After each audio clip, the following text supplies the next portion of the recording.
మార్చి 28 నుంచి IPL 2026 season ఆరంభమైంది. మ్యాచ్లు ఆసక్తికరంగా సాగుతున్నాయి. ఇప్పటి వరకు 5 మ్యాచ్లు పూర్తయ్యాయి. మొత్తం 10 జట్లు తలా ఒక మ్యాచ్ను పూర్తి చేసుకున్నాయి. 5 జట్లు రాజస్థాన్, బెంగళూరు, ఢిల్లీ, ముంబై, పంజాబ్లు విజయంతో టోర్నీని ప్రారంభించగా మిగిలిన 5 జట్లు గుజరాత్, కోల్కతా, లక్నో, హైదరాబాద్, చెన్నైలు ఓటమితో టోర్నీని మొదలుపెట్టాయి. గెలిచిన 5 జట్లకు తలా 2 పాయింట్లు వచ్చాయి. అయినప్పటికీ కూడా నెట్ రన్ రేట్లో తేడాల వల్ల పాయింట్ల పట్టికలో స్థానాల్లో తేడాలొచ్చాయి. చెన్నై సూపర్ కింగ్స్ పై భారీ విజయాన్ని సాధించిన రాజస్థాన్ రాయల్స్ ప్రస్తుతం పాయింట్ల పట్టికలో అగ్రస్థానంలో ఉంది.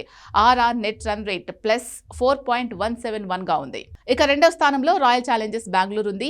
ఆర్సీబీ నెట్ రన్ రేట్ +2.907 గా ఉంది. +1.397 నెట్ రన్ రేట్తో ఢిల్లీ క్యాపిటల్స్ మూడో స్థానంలో నిలిచింది. 4వ స్థానంలో ఉన్న Mumbai Indians net run rate +0.687 గా ఉంది.